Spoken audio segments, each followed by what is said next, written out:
മാലിന്യങ്ങൾ കുമിഞ്ഞുകൂടി വൃത്തിഹീനമായി കിടന്ന Chalakudy south bus stand പരിസരം ഇനി പൂന്തോട്ടമാകുന്നു. ഓണത്തോടനുബന്ധിച്ച് നഗരസഭയുടെ നേതൃത്വത്തിൽ പൂപ്പൊലി പദ്ധതിക്ക് തുടക്കമായി. ചെയർപേഴ്സൺ ആലിസ് ഷിബു തൈനടിയിൽ ഉദ്ഘാടനം ചെയ്തു.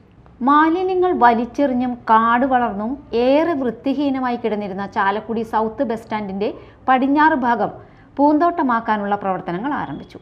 ഓണത്തോടനുബന്ധിച്ച് നഗരസഭയുടെ നേതൃത്വത്തിലാണ് പൂപ്പൊലി പദ്ധതിക്ക് തുടക്കം കുറിച്ചത്.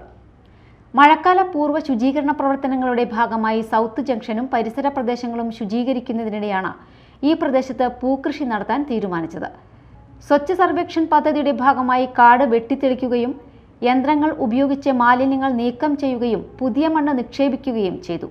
ശുചീകരണ തൊഴിലാളികളും തൊഴിലുറപ്പ് തൊഴിലാളികളും ചേർന്ന് പൂക്കൃഷിക്കായി സ്ഥലമൊരുക്കി.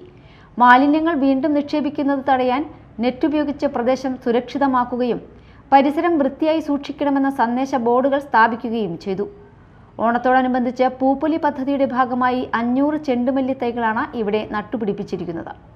ബസ് സ്റ്റാൻഡ് ഷോപ്പിംഗ് കോംപ്ലക്സിലെ വ്യാപാരികൾ, ബസ് ഉടമകൾ, ജീവനക്കാർ, സമീപത്തെ ഹൗസിംഗ് ബോർഡ് നിവാസികൾ ഉൾപ്പെടെയുള്ളവരുടെ സഹകരണത്തോടെ ഈ പൂന്തോട്ടം സംരക്ഷിക്കാനാണ് നഗരസഭ ലക്ഷ്യമിടുന്നത്. ചെയർപേഴ്സൺ ആലിസ് ഷിബു തൈനടിയിൽ ഉദ്ഘാടനം ചെയ്തു. ആരോഗ്യകാര്യ സ്ഥിരം സമിതി അധ്യക്ഷ ഷെരീഫ സന്തോഷ് അധ്യക്ഷത വഹിച്ചു. വിവിധ ജനപ്രതിനിധികളും നഗരസഭാ ഉദ്യോഗസ്ഥരും ചടങ്ങിൽ പങ്കെടുത്തു.